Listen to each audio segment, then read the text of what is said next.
നിങ്ങളെല്ലാവരും ഒരു reality accept ചെയ്യണം. പോലീസിനും ഈ സൊസൈറ്റിയിലെ നല്ലൊരു ശതമാനം ആളുകൾക്കും ഈ കേസിന്റെ സത്യാവസ്ഥ എന്താണെന്ന് നന്നായിട്ട് അറിയാം.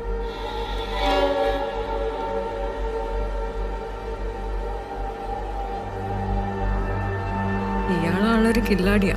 ചുമ്മാതാണോ പോലീസുകാർ പോലും ചൊല്ലു പറഞ്ഞത്? ജോർജോട്ടി തന്നെയല്ലേ പറഞ്ഞത്, പ്രശ്നങ്ങളൊക്കെ തീർന്നു, ഇനി പേടിക്കാനൊന്നുമില്ലെന്ന്.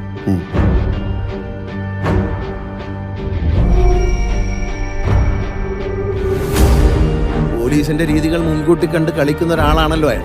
അപ്പോ പോലീസുകാരും അയാളുടെ ഒരു ഫാനാണ്.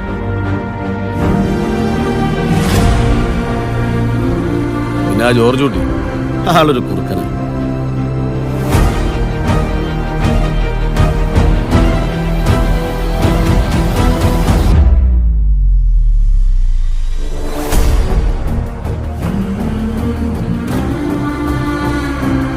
ഈ ആക്സിഡന്റ് കാര്യം എന്താ അവരോട് പറയാൻ പറ്റാത്തെ?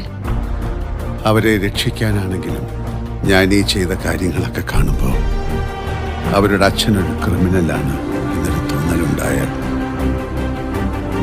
ഏയ്, അവരങ്ങനെയൊന്നും ചിന്തിക്കില്ല. ഞാൻ തന്നെ അങ്ങനെ ചിന്തിച്ചു തുടങ്ങി. പിന്നല്ലേ സർ, ഇപ്പോഴല്ലേ നമ്മുടെ പ്രസക്തി. മീഡിയ ഇൻവെസ്റ്റിഗേഷനിലൂടെ ജീവൻ വെച്ച് തെളിയിക്കപ്പെട്ട എന്തോരം കേസുകളുണ്ട് സർ. അവരാരാണെന്ന് മനസ്സിലാക്കാൻ എന്തെങ്കിലും സൂചന തരാൻ പറ്റും? I want his full file on my desk as soon as possible.